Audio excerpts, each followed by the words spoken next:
मुख्यमंत्री माझी लाडकी बहीण योजनेची आत्ताची मोठी बातमी। तांत्रिक पडताळणीसाठी महिलांच्या खात्यात जमा होणार ₹1।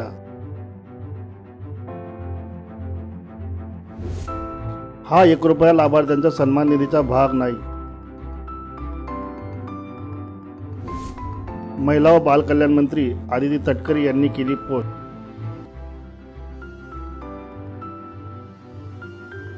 मुख्यमंत्री माझी लाडकी बहीण योजनेच्या तांत्रिक पडताळणीसाठी आपल्या खात्यात ₹1 जमा केला जाईल। हा ₹1 लाभार्थ्यांचा सन्मान निधीचा भाग नाही, तर पडताळणीचा एक भाग आहे। आपण पासून सावध रहा। महिला व बालविकास मंत्री आदिती तटकरे।